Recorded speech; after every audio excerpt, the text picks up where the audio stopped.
Terima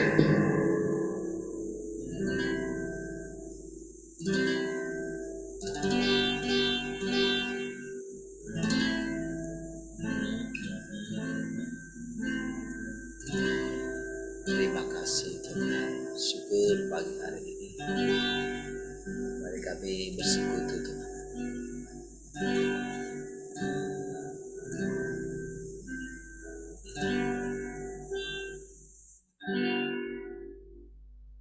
Ku melupakan yang di belakangku, ku serahkan diriku hanya padamu Yesus, dan ku berlari kepada tujuanku. Kau beriku hari yang baru, yang lama telah berlalu. Ku melupakan yang di belakangku, ku serahkan diriku hanya padamu Yesus, dan ku berlari kepada tujuanku.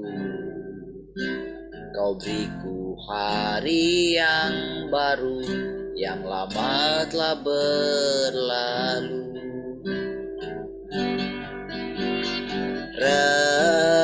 Rencanamu, oh Tuhan, indah bagiku, tak terbatas oleh pikiranku.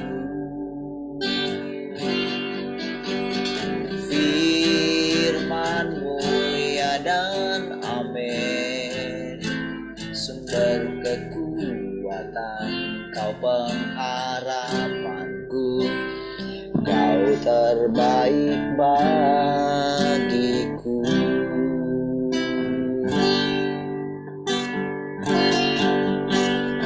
Ku melupakan yang di belakangku, ku serahkan diriku hanya padamu Yesus, dan ku berlari kepada tujuanku. Kau beriku hari yang baru, yang lama telah berlalu.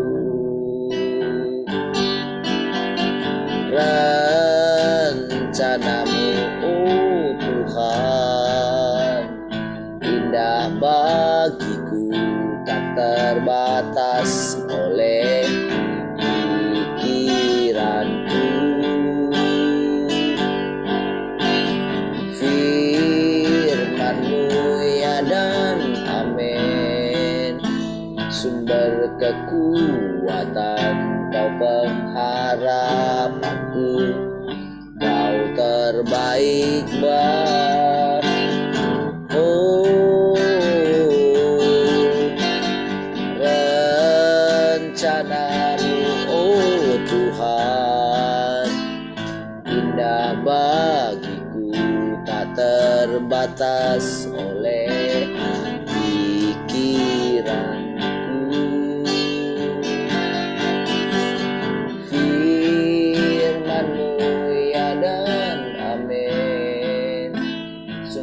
Kekuatan, Kau pengharapanku, Kau terbaik bagiku. Kau terbaik bagiku. Kau terbaik bagiku.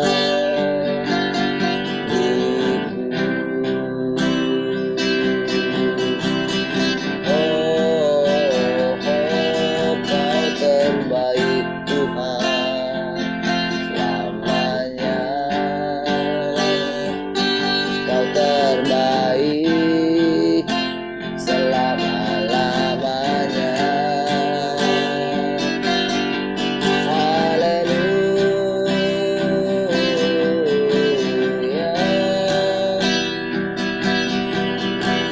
Terpujilah Engkau Tuhan.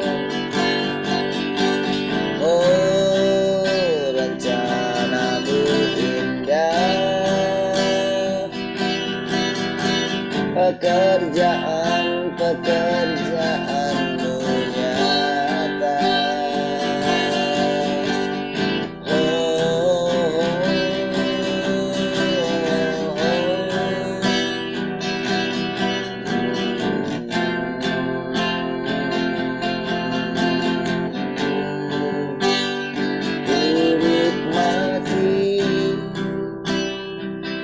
Keindahan dan keagungan-Mu, oh Tuhan, ku nikmati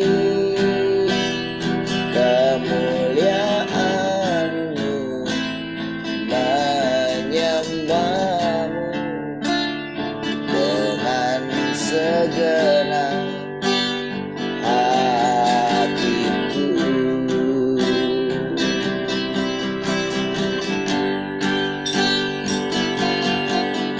Rindu selalu bersamamu, tinggal di dalam kediaman-Mu, oh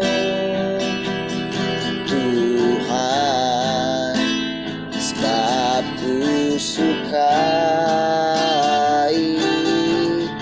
hadirat-Mu. Tak ingin ku terpisahkan, dekat dengan-Mu, itu yang ku rindukan,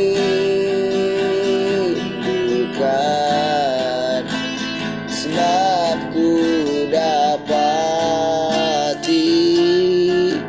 kedamaian.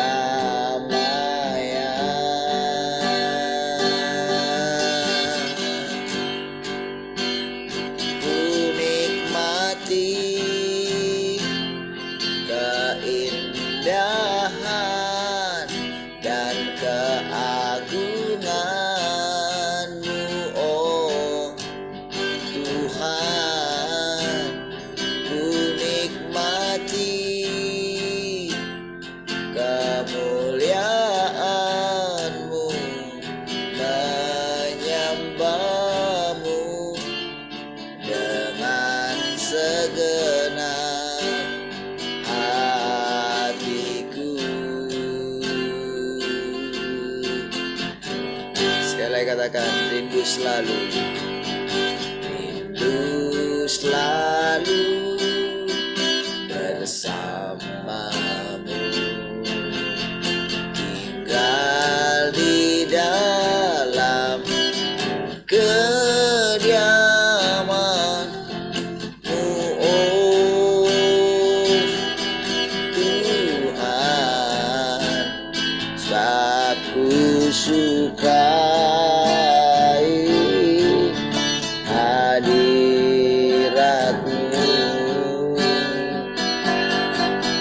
Tak ingin ku terpisahkan, dekat dengan-Mu, itu yang ku rindukan.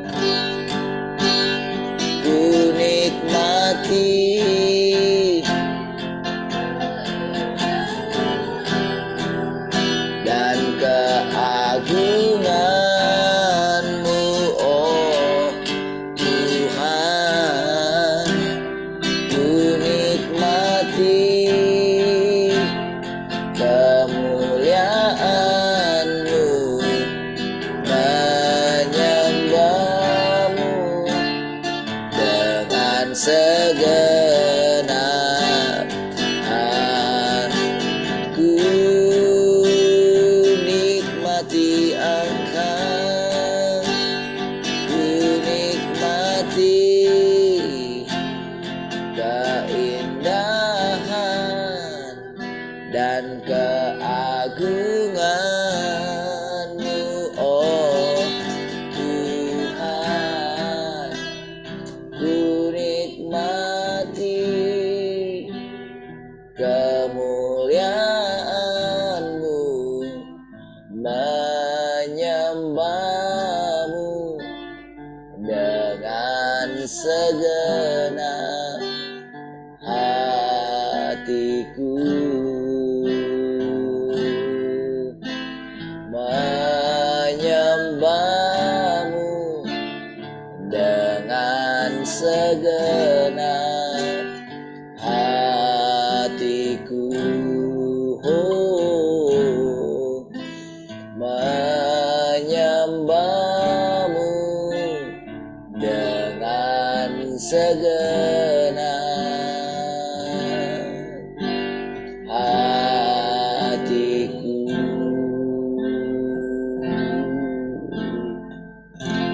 Oh, oh, menyembah-Mu Tuhan dengan segenap kekuatan, menyembah-Mu Tuhan.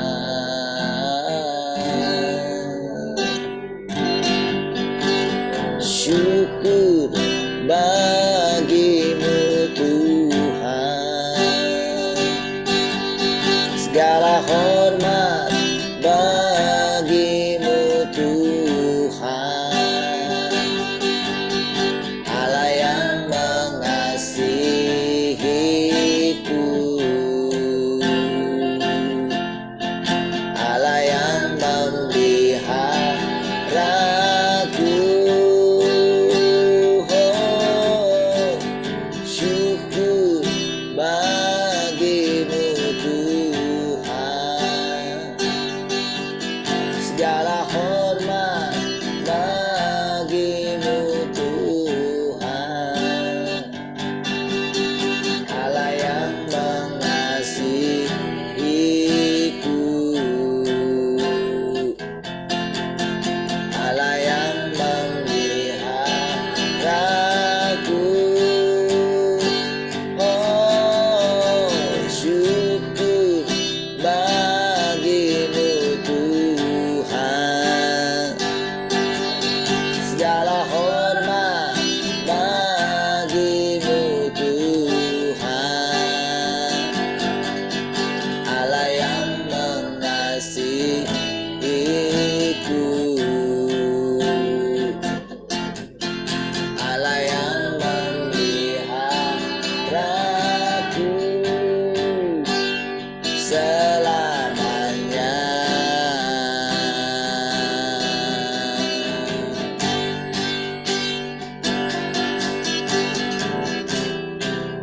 Kecaplah dan lihatlah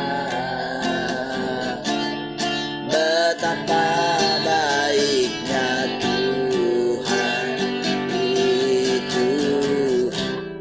Rasakan dan nikmati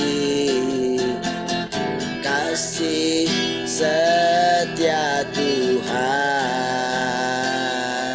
Kecaplah, kecaplah dan lihatlah betapa baiknya Tuhan itu. Rasakan dan nikmati kasih setia Tuhan.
Haleluya. Kasih Bapa, bersyukur pagi hari ini.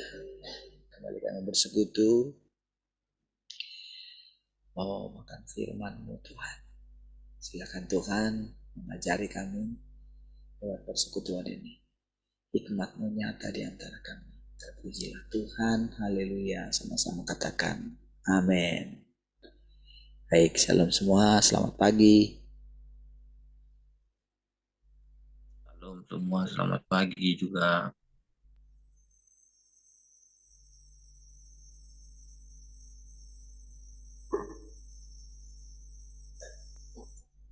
Shalom, selamat pagi.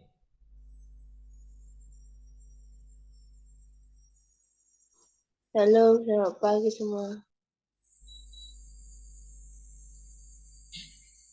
Oke, baik. Ada yang mau sharing pagi ini?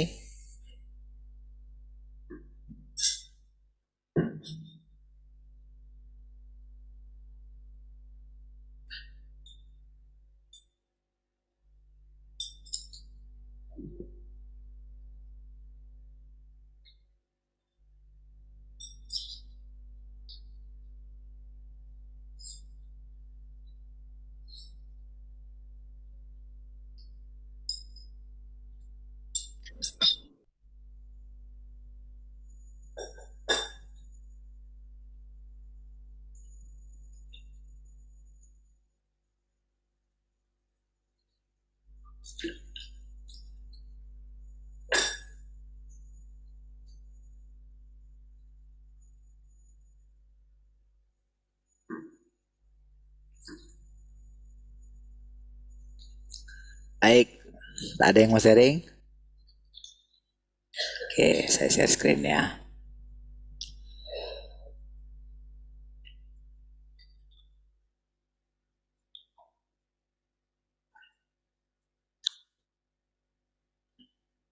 Oke.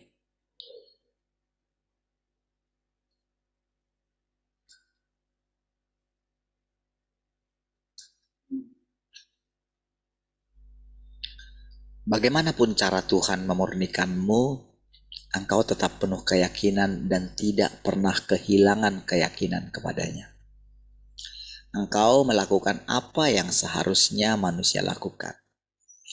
Inilah yang Tuhan tuntut darimu, dan hati manusia harus mampu sepenuhnya kembali kepadanya dan berpaling kepadanya di setiap saat yang berlalu. Tuhan ya. Jadi kalau kita diizinkan dalam kondisi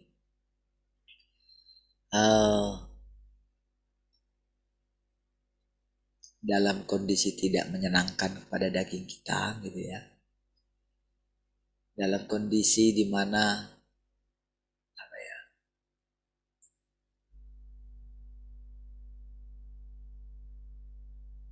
dalam kondisi seperti tidak ada Tuhan ya, pasti saudara pernah atau sering mengalaminya ya. Tapi saudara punya tekad gitu, tidak, aku mesti berpaling kepada Tuhan gitu. Dan kita bisa menjaga hati kita tetap tenang gitu. Tenang dan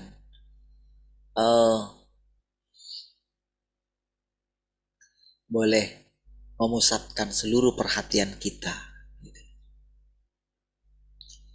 kepada Tuhan, dan percaya bahwa segala sesuatu yang kita alami ada dalam pengaturannya gitu.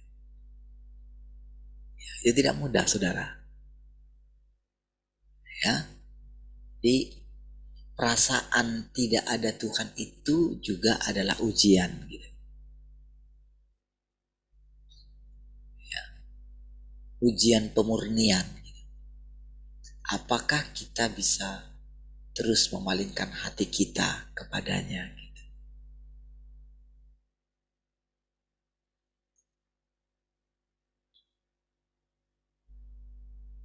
Inilah seorang pemenang Mereka yang Tuhan sebut para pemenang adalah mereka yang tetap mampu menjadi kesaksian dan mempertahankan keyakinan dan pengabdian mereka kepada Tuhan ketika berada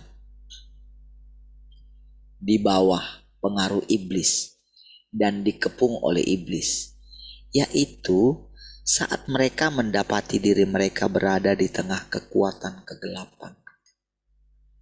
Jadi sering sekali kan kalau dulu kita itu karena kita tahu kita punya kuasa gitu, maka sering sekali kita itu digoda untuk memakai kuasa kita karena kita anggap dia musuh gitu kan, musuh kita. Makanya ketika kita dibawa ke dalam keadaan ini gitu, justru ketika kita tetap seperti dalam kepungan gitu katanya ya, banyaklah gitu. Nah, jadi itu bukan hanya segi ini ya, bukan hanya segi kuasa-kuasa kegelapan gitu, bukan gitu. Tapi dalam masalah kehidupan kita gitu, kita seperti terimpit gitu ya. Nah, jadi seorang pemenang itu bukan masalah dia bisa mengusir itu dengan kuasanya. Oke. Tetapi bagaimana tetap hati kita tetap terpaut kepada Tuhan. Bahkan di saat seolah-olah Tuhan lambat menolong kita. Itu dia.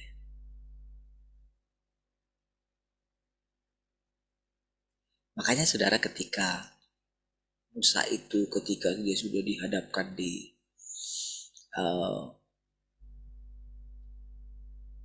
depan laut itu kan, laut Teberau itu, kan dia berteriak-teriak kepada Tuhan kan, karena wah itu semua rakyat sudah marah gitu, matilah kita.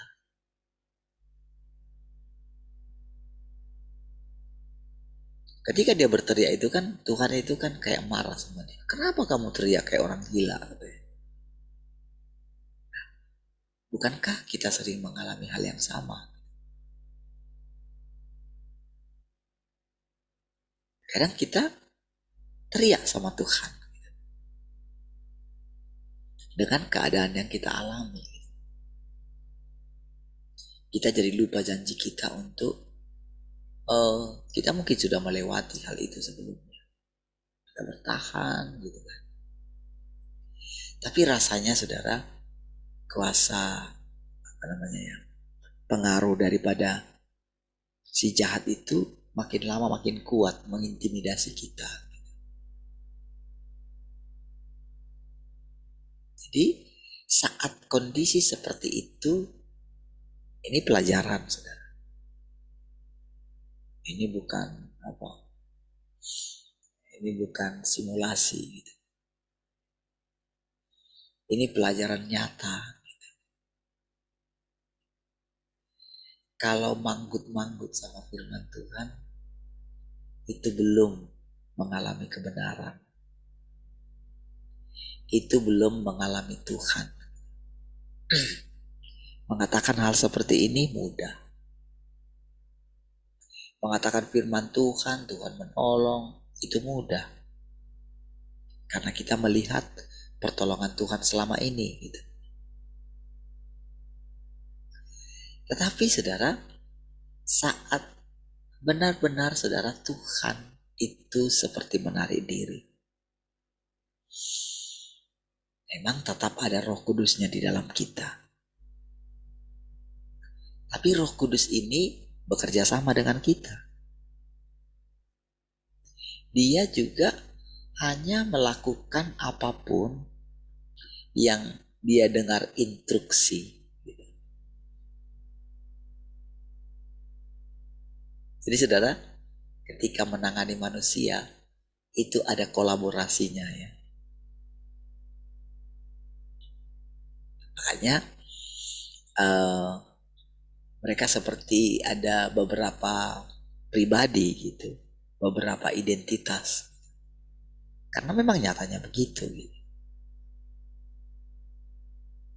Jadi kayak laporan gitu. Jadi kayak yang di dalam ini laporan. Jadi dengan segera kondisi hati kita kan diketahui gitu.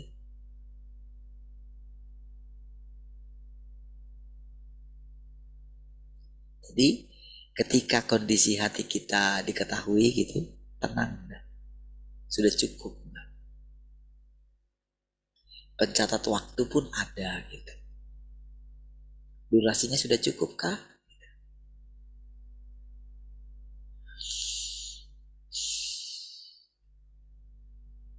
Sudah cukup? Oke. Maka segera si jahat yang tadinya seperti mengintimidasi kita, mengepung kita, yang membuat kayaknya gelap. Ingat ya, dengan pengetahuan yang kita ketahui tentang sesuatu, itulah yang membuat kita sering bertindak. Kalau di masa yang lampau, tindakan kita itu masih bisa di apa ya? Masih bisa ditolerir gitu. Maka di masa ujian berikutnya, pemurnian berikutnya, tidak bisa lagi. Ingat ya, dulu kan kita akan punya banyak ini ya, punya banyak pengetahuan, gitu. Punya banyak cara untuk dari firman Tuhan sih. Gitu. Jadi ajarin, kalau kamu begini, ini ayatnya, ini ayatnya. Dan kita sudah praktekkan itu. Pasti ada pertolongan dari firman Tuhan. Kan banyak orang mengandalkan firman, lalu mereka bersaksi. Saya mempertahankan firman ini, saya baca firman ini, saya isi hidup saya dengan firman, bla bla bla. Saya lolos dari banyak hal. Itu betul. Siapapun dia. Tapi ada masa di mana jadi firman itu tidak bisa kita manfaatkan lagi. Kan kalau dalam hal itu kan berarti kan firman itu bisa dimanipulasi kan. Artinya, oh karena kita tahu kebenarannya, Tuhan pelihara hidup saya. Saya tidak punya khawatir, saya tidak perlu khawatir. Lalu kita hanya punya kebenaran, oh aku tidak perlu khawatir aja, Tuhan pasti tolong aku. Gitu kan. Berhentilah kita pada firman tersebut. Sementara pada perjalanan berikutnya kita sudah coba menahannya dengan ini menjaganya. Tetapi ternyata keinginan yang sudah kuat di dalam diri kita itu belum terpenuhi atau tidak terpenuhi.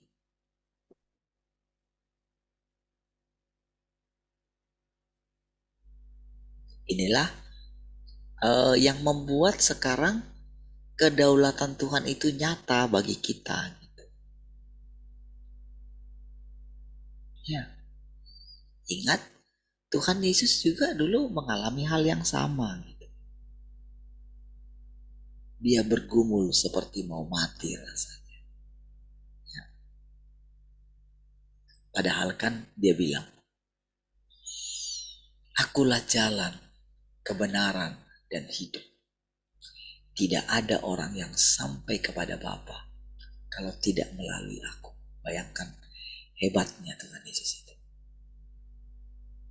Ketika dia mengucapkan itu kan, coba bayangan kita kan selalu kan, Tuhan itu kan, Tuhan Yesus itu bayangan kita karena dia Allah itu.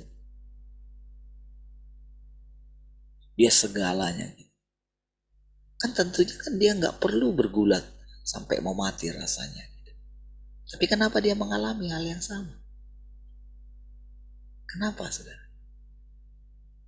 Dari segi kejadiannya, dari segi bagaimana dia menjaga hidupnya, ya kan? Coba lihat, lolos terus dia kan. Dari segi pencobaan, dia lolos. Kenapa dia di ending hidupnya di bumi ini gitu? Sebelum disalibkan gitu. Memang kan gak ada endingnya dia kan gak mati akhirnya. Tapi kan itu tadi seperti mau mati rasanya.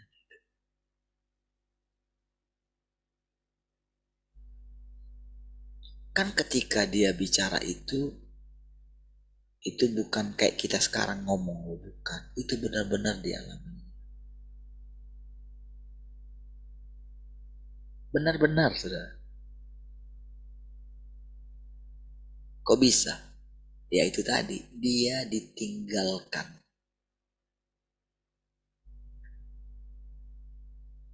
Gak tahu Allah itu kemana, gak tahu gitu. Ingat ya, pada waktu itu, ingat sekali lagi, dia itu termasuk dari salah satu ciptaan.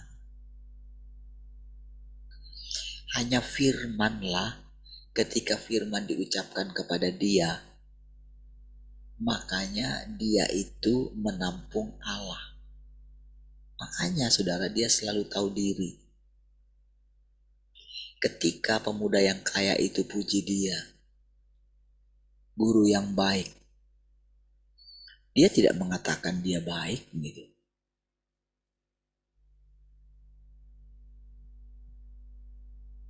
Dia tidak mengatakan begini, iya memang aku baik gitu. Enggak kan? Siapa yang baik? Hanya Allah yang di sorga yang baik. Ya kan? Coba lihat. Tahu diri kan?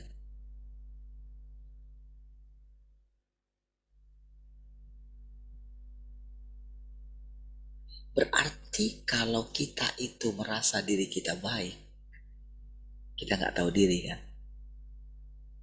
Orang Tuhan yang kita junjung aja, yang kita idolakan aja, yang kita puja-puja aja,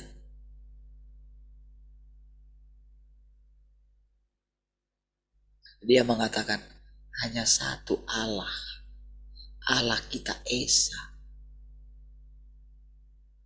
ya kan? Dan walaupun dia itu adalah guru, ya kan? Dia itu adalah pemimpin, tapi dia tidak pernah memaksakan kehendaknya kepada murid-muridnya, ya kan? Gak pernah kan dia paksa mereka ketika dilihat belum bangun-bangun gitu kan, tidur pulas gitu kan, padahal yang melayani dia gitu kan, yang menyembuhkan orang dia gitu kan, tapi mereka malah mereka yang tidur pulas gitu. Apakah ada ditulis dalam Alkitab maka Tuhan membunyikan kuali dari belakang gitu kan, lalu dia pukul kualinya kencang-kencang gitu, bangun bangun bangun? Apakah ada ayat dalam Alkitab seperti itu? Kalian ini gimana sih, tidur aja?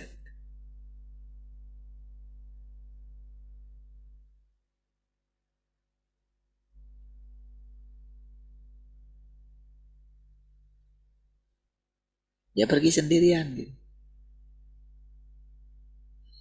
Padahal kan dia tahu dalam hatinya, kalau mereka ini tidak berdoa, aduh gimana nanti mereka ini. Kan kalau sebagai manusia, kan berbeda sekali kan dengan Paulus gitu ya.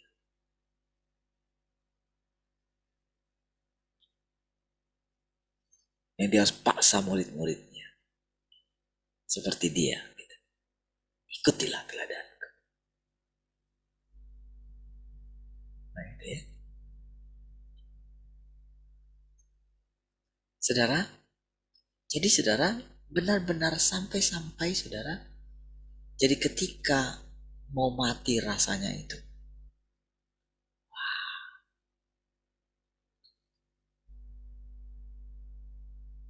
Kan sering sekali kan kita itu hanya lihat apa yang salah ya dalam diriku. Kenapa aku harus mengalami ini? Walaupun kita sudah dengarkan saudara tentang pengajaran tentang pemurnian gitu ya. Kadang saudara kita takut saudara. Menjalani kehidupan yang kehidupan seperti ini hanya sedikit saja orang yang mengalaminya gitu soalnya. Bukan semua. Dan bukan berarti harus semua mengalami ini baru selesailah pekerjaannya. Bukan.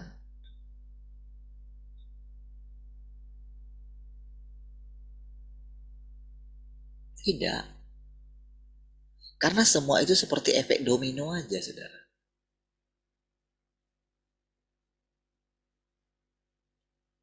Jadi semua saudara, kalau saudara nanti baca di bagian firman Tuhan yang lain. Di alam roh ini saudara, di alam roh sana, sudah ada yang menangani semua jenis orang. Semua jenis agama. Sudah ada yang menangani. Sudah jelas semua itu saudara. Ada para petugas-petugas di alam roh gitu. Jadi dari orang-orang itu juga, mereka juga menjadi petugas-petugas. Sudah ada yang mengatur semua. Jadi kehidupan yang kita lihat di dunia ini, itu sebetulnya gambaran daripada apa yang ada di alam roh juga. Jadi tak ada gunanya kita ini memaksakan kehendak kita. Ada. Tak ada gunanya kita memaksakan pemberitaan kita kepada orang lain. Tidak.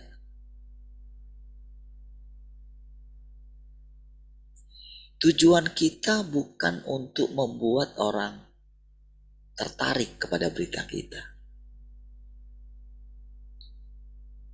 Ya.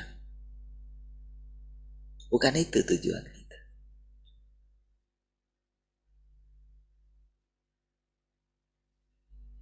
Tujuan kita adalah bagaimana kita itu mengenal Tuhan. Mengenal jalannya. Jadi ketika kita bisa mempertahankan hati kita tetap terpaut kepadanya. Oh dia gak muji kita. Kita seperti gak pernah kenal dia.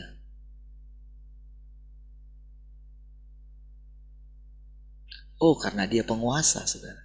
Jangan lupa. Gak ada yang sok merasa oh aku dekat dengan Tuhan.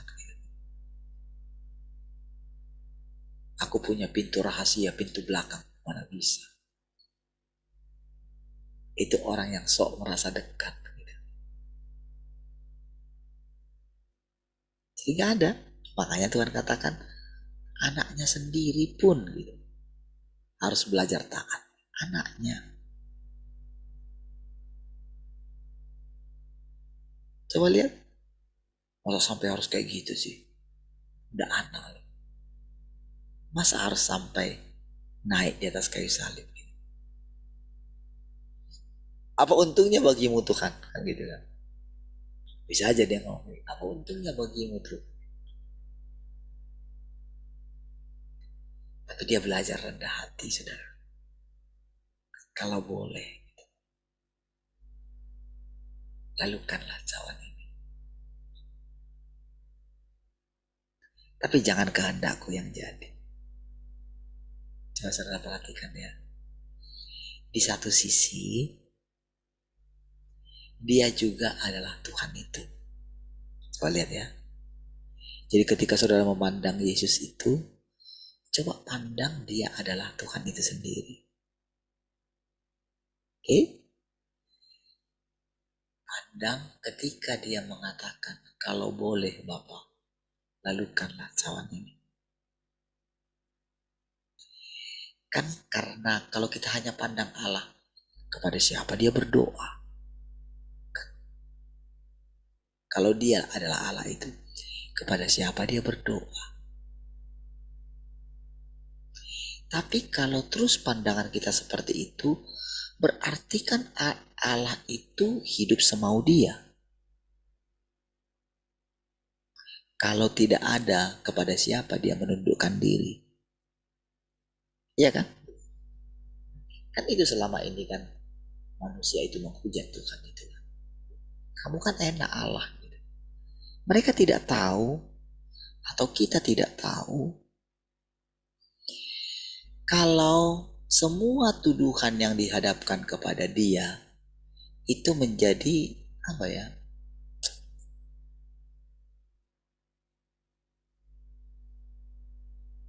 Kamu tidak tahukah kalau aku menciptakan kamu serupa dan segambar dengan aku?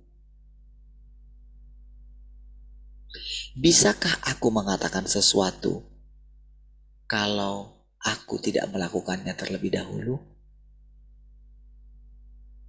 Kan di dalam dagingku ini, semua itu adalah melakukan kehendak Bapakku katanya. Kan itu kan ketika diucapkan Yesus kan, baru kita tahu. Tetapi yang diucapkan Yesus itu kan terikat dengan Allah itu sendiri. Mana bisa pisah, saudara? Kita mesti berani berpikir berbeda dengan orang lain, saudara. Dan ini memang nyata kok. Sehingga gak ada orang yang bisa menghujat Tuhan. Gak ada orang yang bisa bilang, oh suka-sukamu aja kok.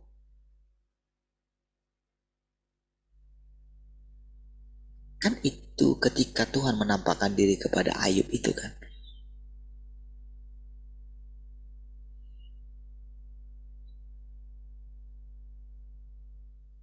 Kan dia mengalami sesuatu di dalam perenungan dia. Kan dia bilang begini, apa yang kutakutkan itulah yang terjadi padaku. Kan gitu kan sebetulnya.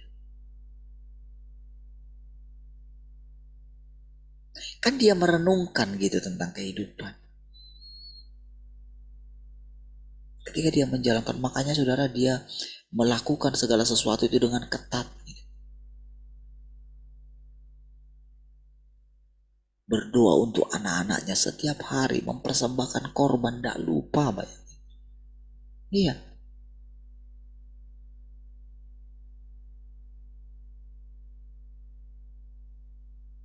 Dia bisa menjaga semuanya. Makanya dikatakan sampai statusnya itu saleh, saudara.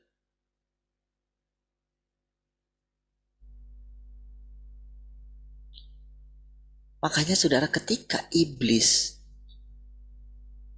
memperkarakan itu gitu. Oke. Karena sebetulnya Tuhan sedang menunjukkan, menjadikan Ayub itu sebagai tontonan.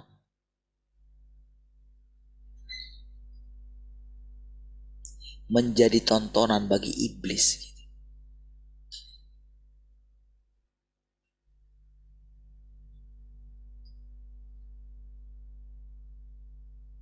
Kan ketika dia lihat Ayub itu gitu kan.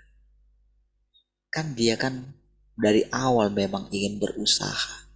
Ingin menjatuhkan dia. Menjatuhkan iblis. Menjatuhkan Ayub. Tapi kan dipagari terus kan.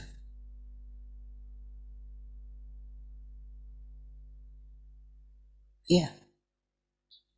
Itulah keyakinan kita selama ini. Betul. Tak ada yang bisa menjamah kita. Oke? Tapi saudara, Jadi si jahat itu karena dia memang apa ya? Hanya dialah musuhnya Tuhan. Hanya dia. Tentu dengan siapapun yang sepakat dengan dia. Makanya mereka itu menjadi keturunannya iblis.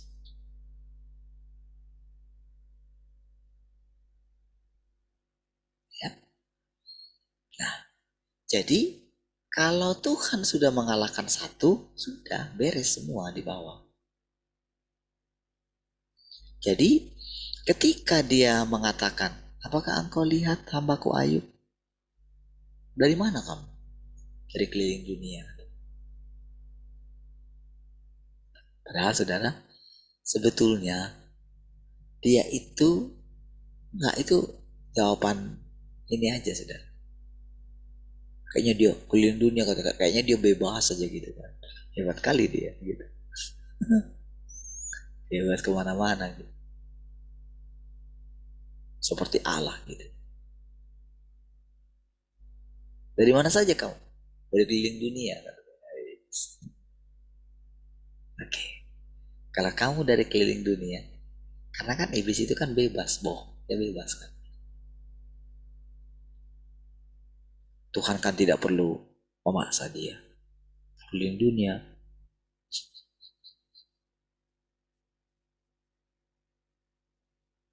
Ayo kamu jujur. Mana bisa? Nggak ada gunanya kan dikatakan sama iblis. Ayo jujur gitu.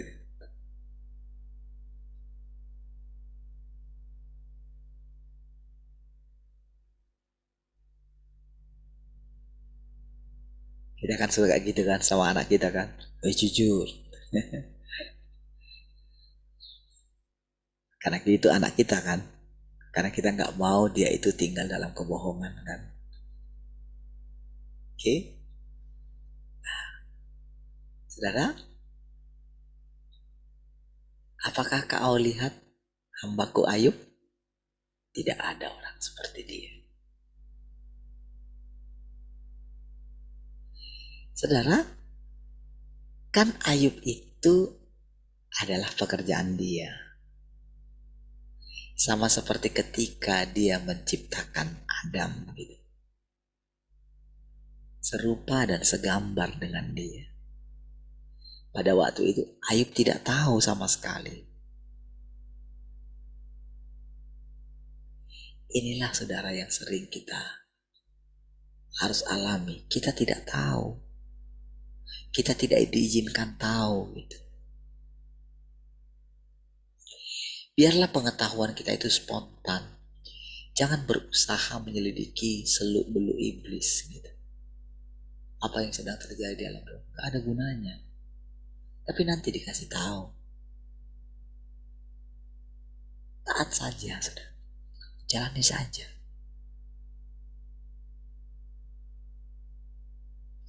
Saudara, proses pemurnian itu unik sekali, saudara. Bayangkan dibilang, kalau hari Tuhan itu tiba, pahlawan pun menangis katanya.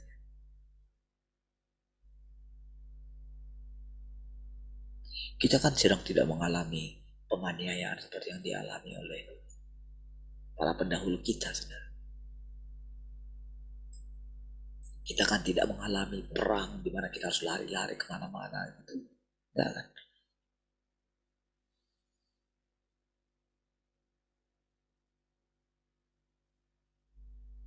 Tapi kita sedang mengalami pemurnian.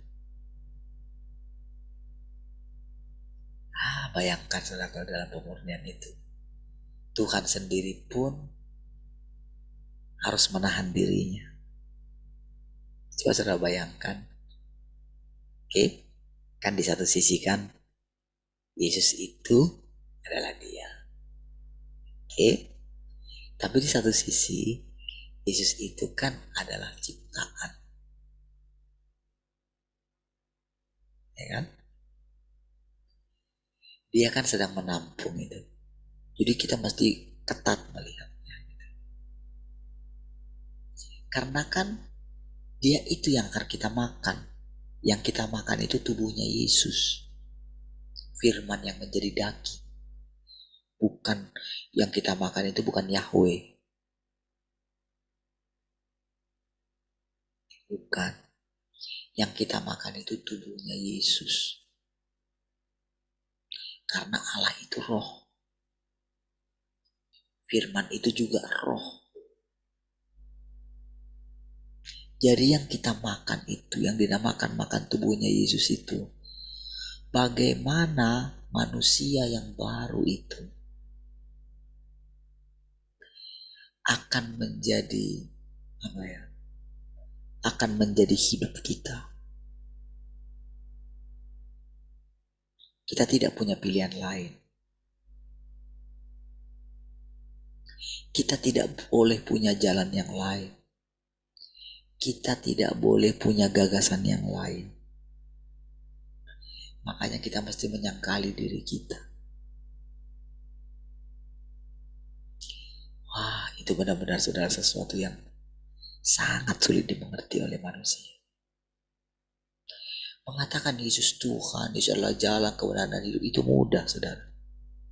Tapi untuk memakan firman itu dan membiarkan firman itu hidup dalam kita, itulah yang dikatakan oleh Yesus seperti mau mati rasanya.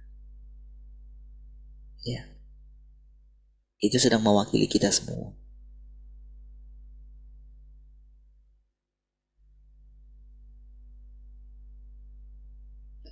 Dan tetap ada Allah yang di sorga pada waktu itu. Tapi bagaimana perasaan saudara kalau saudara melihat anak saudara mengalami sakit misalnya, ketika dia masih kecil? Apa yang timbul dalam hati saudara? Saudara kan pasti akan berdoa kepada Tuhan. Tuhan, kasihan anak saya. Gak tega lihatnya. Biarlah aku yang menggantikan dia. Biarlah aku yang sakit, Tuhan. Bukankah begitu? Naluri seorang ibu. Bukankah begitu?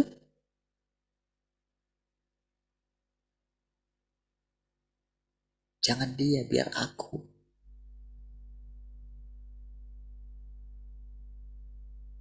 Cobalah bagaimana perasaan Allah pada waktu itu kalau kita mau memisahkan dia.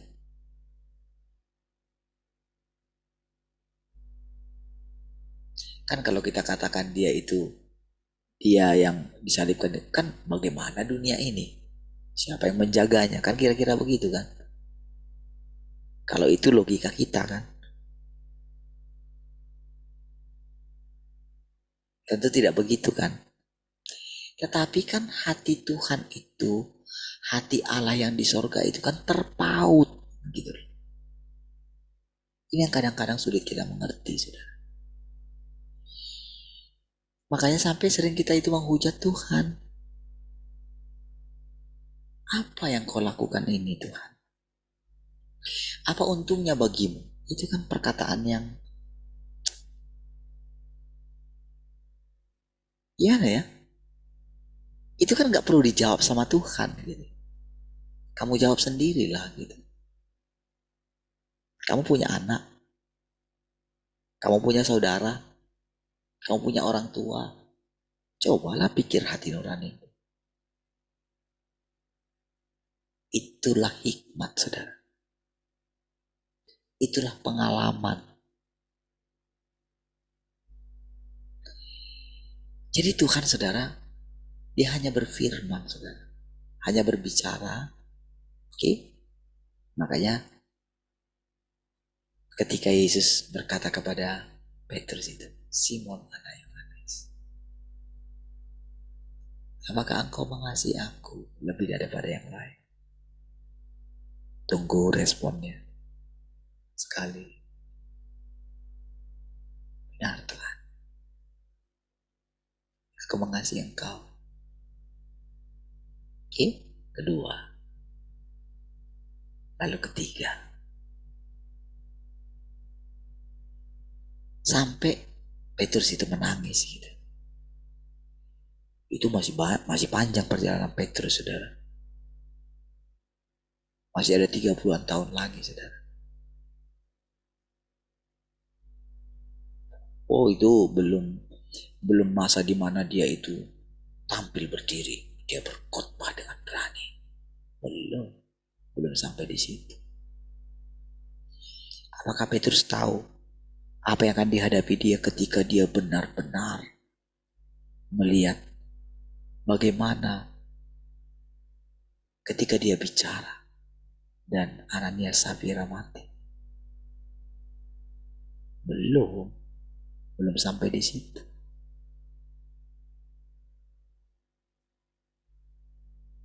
Dia belum sampai di bagaimana bayangan dia bisa menyembuhkan orang yang sakit.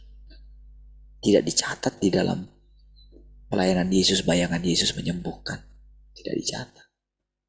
Yang dicatat begini, kamu juga akan melakukan perbuatan-perbuatan yang lebih besar dari situ. Lalu kan pada saat perbuatan-perbuatan yang besar itu dilakukan oleh Petrus, tentu kan akan muncul gagasan-gagasan dalam diri Petrus. Ya kan?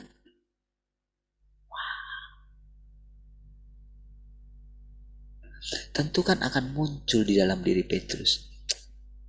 Tentu aku akan menjadi tempat nomor 1 di sorga nanti. Ya kan?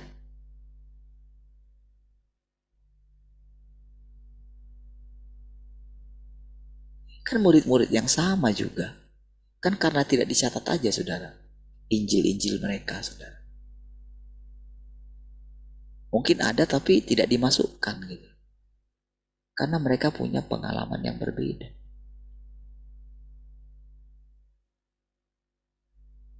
Iya.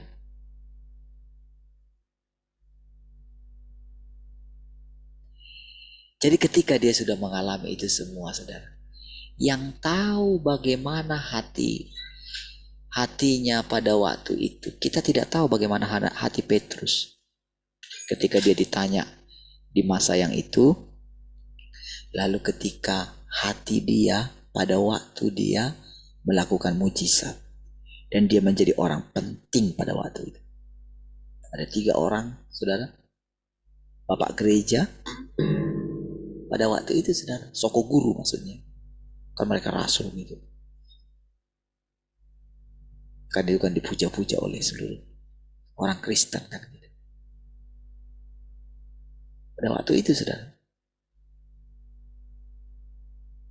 bahkan mereka membuat patung-patungnya gitu kan dibiarkan saja.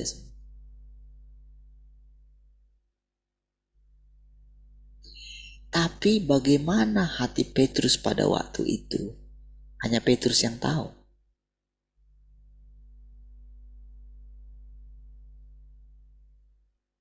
Dan tentu Tuhan, karena Tuhan tahu segala sesuatu. Tapi Tuhan tidak memberitahukan tentang itu kepada Petrus. Jadi diizinkan Petrus itu melihat dirinya sendiri sesuai dengan perjalanan yang dia lewati.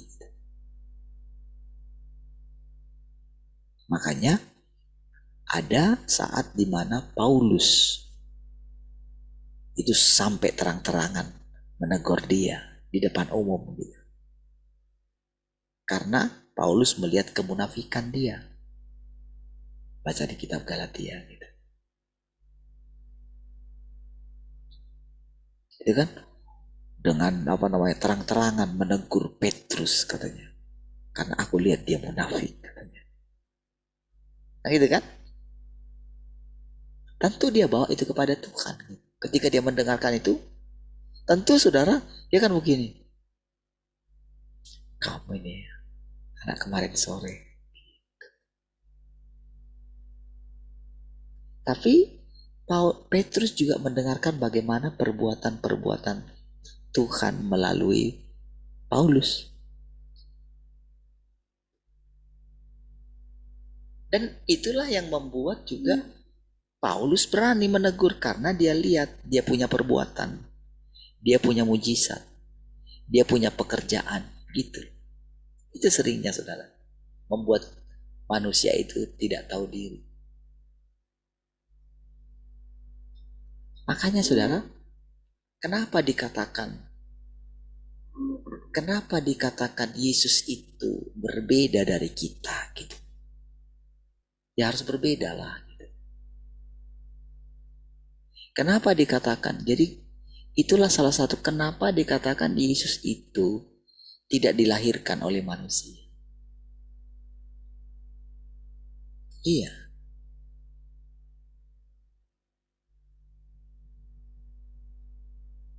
Tetapi dia harus mempertahankan gelarnya sebagai anak manusia.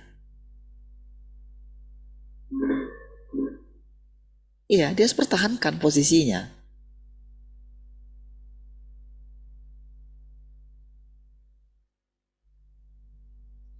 Dia sebagai ciptaan.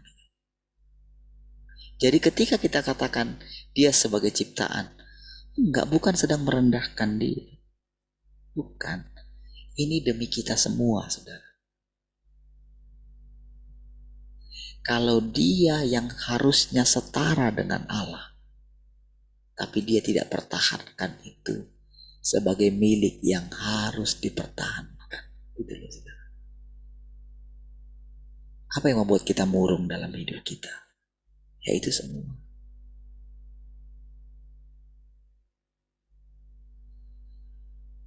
Inilah pemurnian, saudara. Tidak bisa dijelaskan dengan kata-kata. Tidak cukup kata-kata menjelaskan.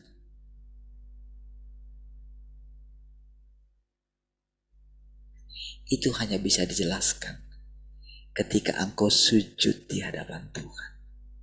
Itu hanya.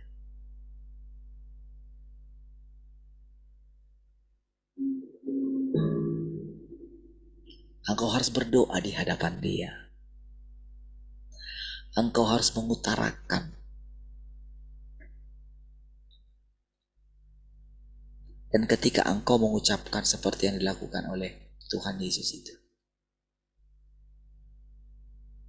lakukanlah Bapa, tapi jangan kehendakku, kehendakmu lah yang jadi. Dia tetap akan mendoakan doa yang sama kan? Coba. Pernah saudara, dia berdoa, mengulangi doa yang sama. Bahkan kadang-kadang saudara, kalau saudara lihat waktu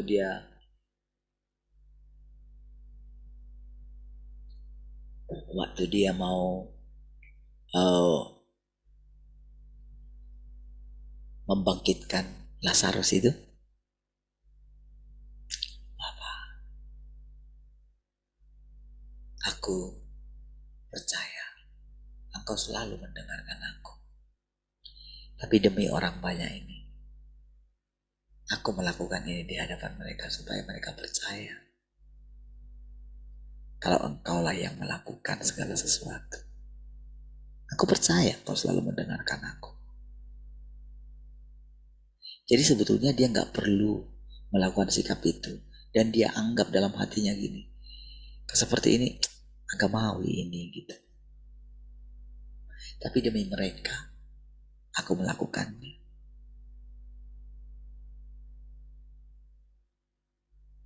Aku percaya Engkau selalu mendengarkan aku.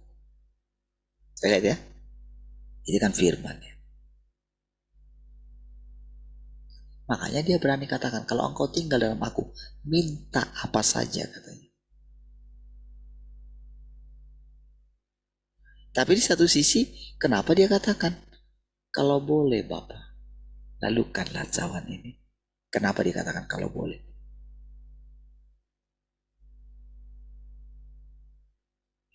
Dan kenapa diam?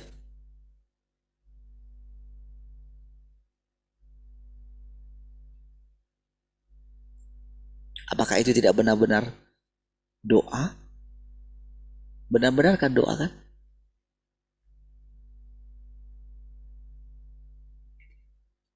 Pernahkah saudara bayangkan anak saja itu mewakili kita semua, saudara.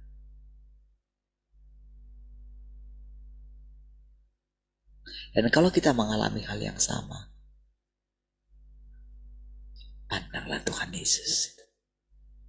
Pandanglah Tuhan itu. Pandanglah Kristus itu. Ya. Jadi kalau kita katakan Kristus, itu yang dipilih gitu. Kalau kita katakan Yesus, itu di zaman yang dulu. Sekarang, sekali lagi, makanya dikatakan kedatangan kedua kali.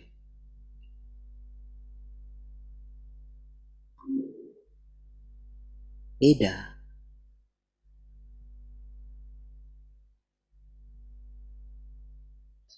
Jadi, kenapa dikatakan kedua kali? Karena sekarang perjalanan kita itu bukan lagi perjalanan kita itu sudah sampai di tahap di mana Yesus sudah pernah melakukannya.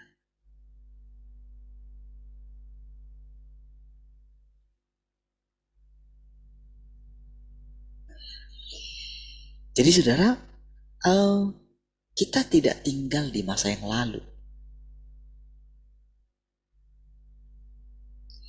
Kalau kedatangan yang pertama kan masih tanda tanya. Tapi tentu kedatangan Tuhan yang kedua kan tidak lagi ya. Dia kan sudah memerintah. Kan ketika dia datang itu kan kedatangan dia itu kan memerintah.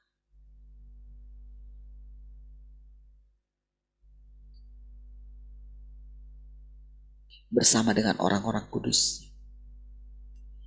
Orang-orang kudusnya itu kan dikatakan kan orang yang sudah lupa akan siapa dirinya. Itu kan orang yang sudah menyangkali dirinya. Gak ada lagi ingatan tentang dirinya. Gimana mungkin?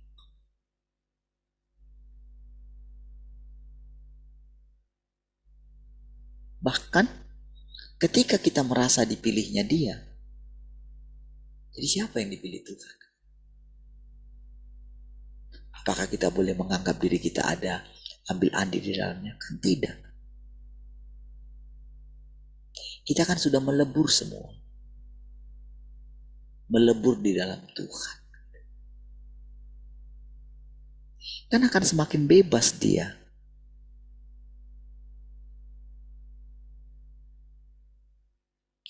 Kita kan akan semakin tahu.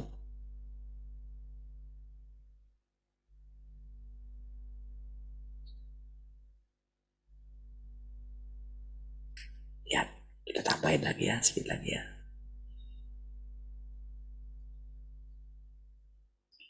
Jika engkau tetap mampu menjaga hati yang murni di hadapan Tuhan dan mempertahankan kasih yang tulus kepada Tuhan, apapun yang terjadi, engkau sedang menjadi kesaksian di hadapan Tuhan.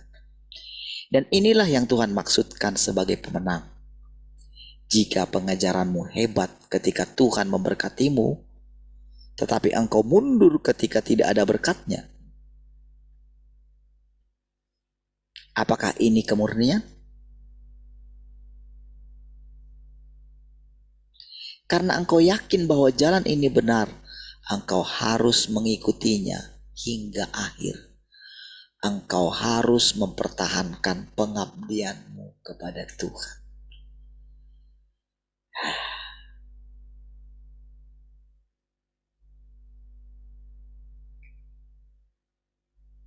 Karena engkau sudah melihat bahwa Tuhan itu sendiri telah datang ke bumi untuk menyempurnakanmu. Engkau harus memberikan hatimu seluruhnya kepadanya.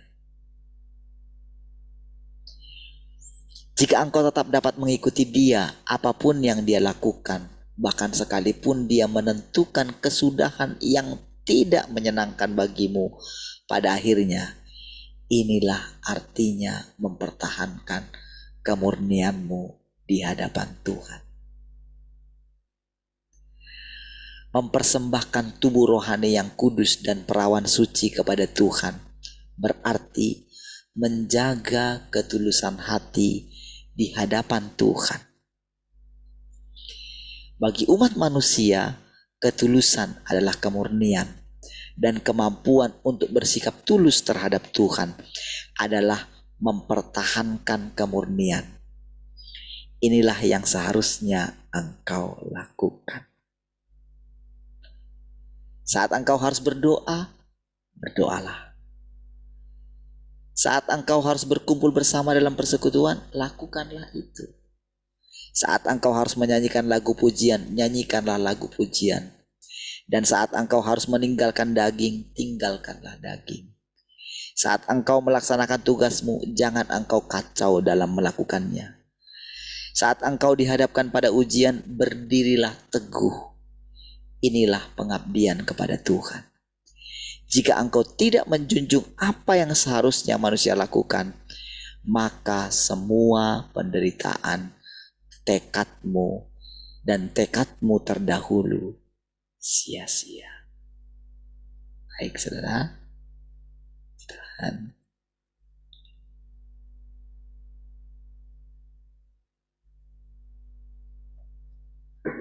Haleluya. Kita akhiri saudara. Kasih Tuhan, kami bersyukur pagi hari ini. Terpujilah Engkau Tuhan yang terus mengajari kami. Sesuai dengan apa yang Engkau lihat dalam hidup kami. Tuhan, walaupun perkataanmu rasanya Tuhan, begitu berat untuk dipahami. Kadang kami takut untuk mengalaminya Tuhan, untuk melewatinya. Tuhan, kami menyerahkan segala sesuatunya ke dalam tangan-Mu Tuhan. Engkau berdaulat atas hidup kami. Terpujilah Engkau Tuhan yang terus membawa kami dari hari ke hari. Kami persembahkan hati kami hari ini kepada Tuhan. Kami persembahkan di hadapan-Mu Tuhan. Engkau yang mengenalnya, Engkau yang mengetahui. Terpujilah Tuhan. Haleluya. Semua orang yang mengasihi Tuhan sama-sama katakan amin. Baik, puji Tuhan.